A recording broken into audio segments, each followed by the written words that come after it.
Olá, pessoal, tudo bem? Agora que eu já consegui chamar a atenção de vocês com esse título, né? Quem é o inimigo do Brasil?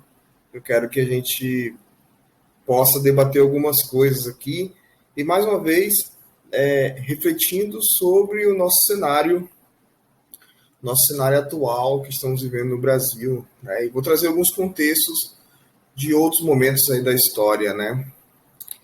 Quem não me conhece, está chegando agora, eu sou o Rafael, sou professor, sociólogo, e tenho esse canal aqui para analisar algumas coisas, né, desde as coisas mais sérias até as coisas mais simples, né, mais cotidianas, como filmes, séries, livros, jogos, e também para chamar os meus amigos, os meus colegas, pesquisadoras, pesquisadores, para debater alguns temas que são importantes, né? Temas variados, nem sempre temas importantes só para mim, mas para as outras pessoas também. Então, se você gosta, né, desse tipo de debate, se você tem interesse, por favor, se inscreva no canal. Estamos na data de hoje, né, 9 de setembro, a 20 inscritos de chegar a 1.000. Estou muito feliz, né? Muita gente, é muita gente. E é isso, tá? Cafezinho da tarde, com um bom porto-velhense. Pode estar calor, mas a gente bebe café. Vamos lá. Quem é o grande inimigo do Brasil, né? E aí eu quero que a gente comece a pensar sobre essa categoria do que é o inimigo, né? A gente vê aí nas redes sociais, tem que matar, tem que humilhar, pessoas que fizeram juramento de salvar vidas, ensinando como matar numa cirurgia pessoas que discordam politicamente. Alguns anos atrás morreu uma pessoa de câncer e as outras ficaram comemorando, né? Foram no velório da pessoa.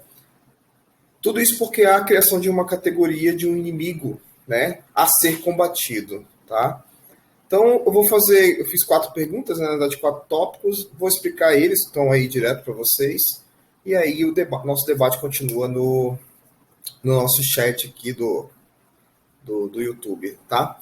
Qual a importância do inimigo para os regimes totalitários, né?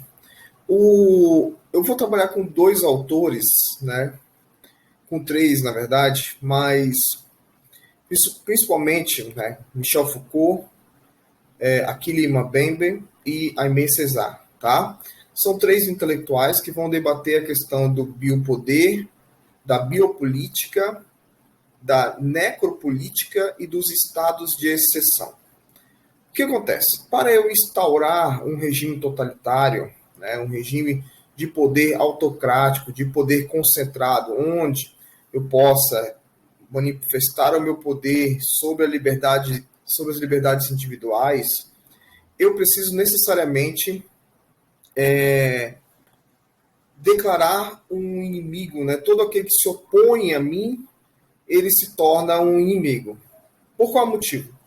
Apenas na declaração, e aí essa declaração não é necessariamente uma lei, né? Muitas vezes se configura numa lei, mas tem a ver com discursos reiterados, com ações reiteradas, com poderes a unidades repressoras. Esse criar esse inimigo é condição fundamental para eu criar um estado de exceção de direitos.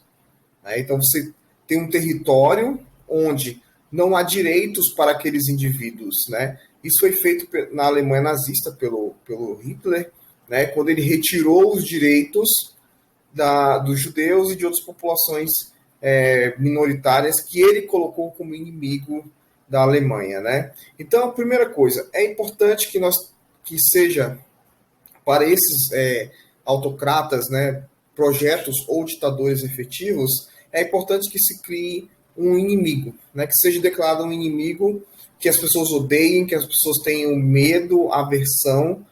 Por qual motivo? Porque se você tem um inimigo declarado, fica muito fácil você utilizar essa massa de manobra para rechaçar esse inimigo, tá? Para matar, para tirar poderes políticos, para expulsar, para entrar em qualquer forma de conflito social, né? Ou mesmo conflito em vias de fato.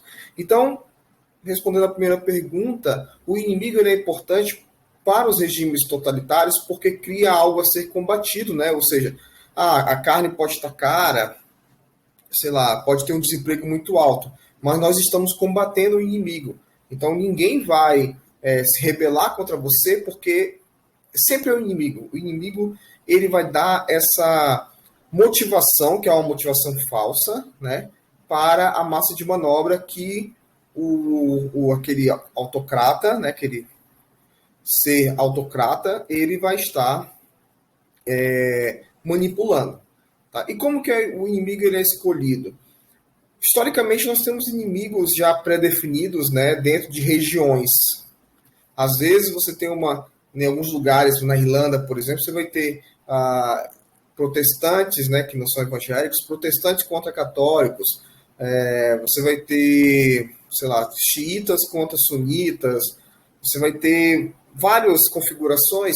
Aqui no Brasil, na América Latina, né, podemos dizer, você vai ter os comunistas contra os capitalistas, né?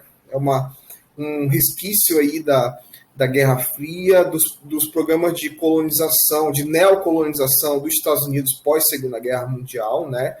Quando, para se emprestar dinheiro para o Brasil, né, se tornou obrigatório, né, como condição que se adotassem políticas neoliberais no país, e aí seria feito um empréstimo, né, inicialmente pelo Banco Mundial.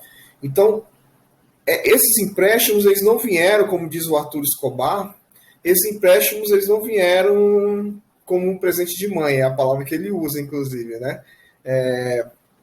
Como um presente de mãe, assim, num ditado, né? Eles vieram a partir da adoção, você tem que adotar posturas e adotar ideologias. Então, aqui na América Latina, como um todo, nós vamos ter esse conflito do nós contra eles, capitalistas que defendem a liberdade e socialistas que defendem opressão, Estado máximo, ditadura.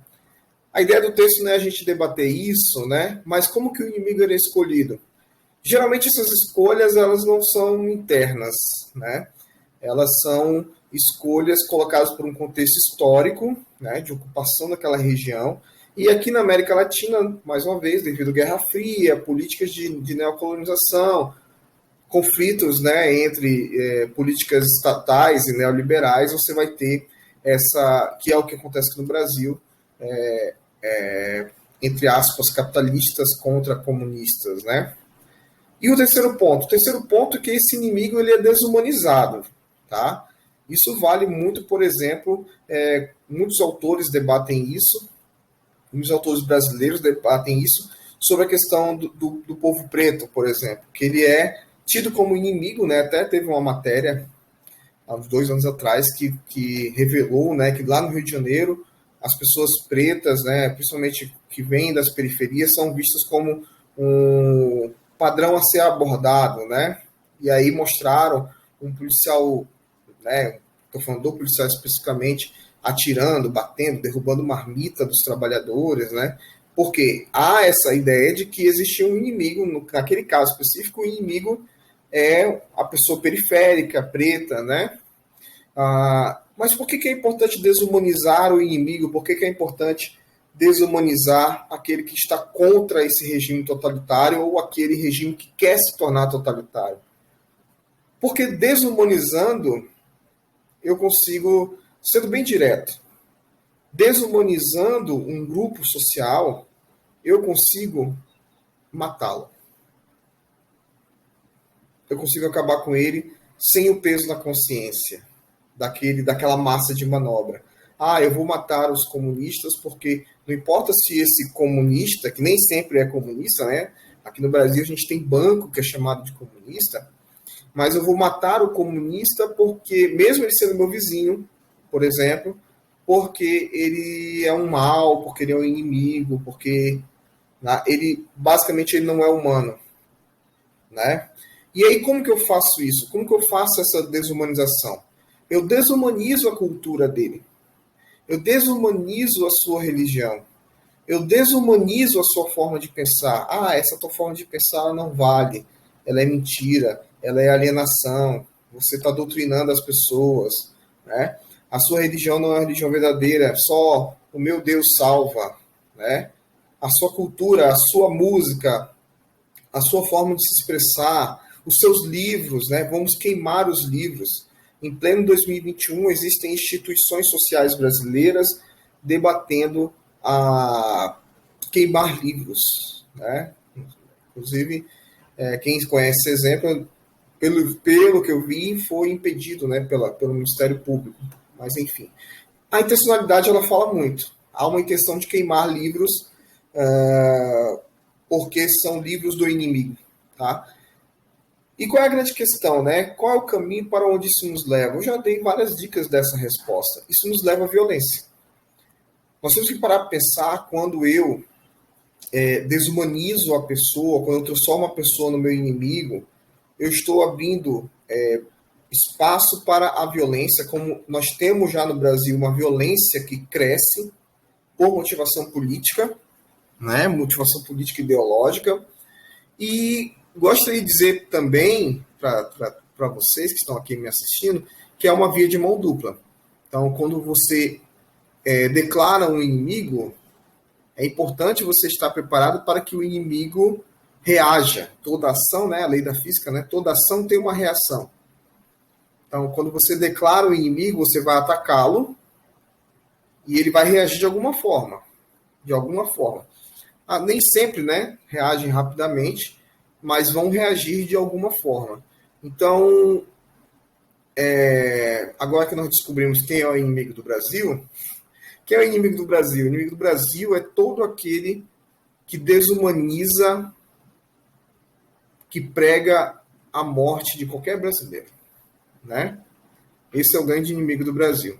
Então, agora que nós descobrimos quem é o inimigo do Brasil, fica aqui meu diálogo para que a gente busque, ao contrário, humanizar as pessoas, né? Buscar compreender as pessoas e tentar romper com esses discursos de massa, né?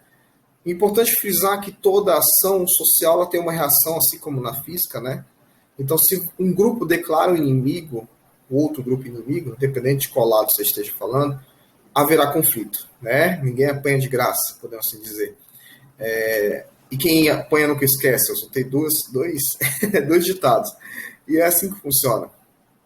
Nós estamos numa escalada de um conflito social no Brasil, aqui em 2021, e eu espero mesmo que isso não ocorra.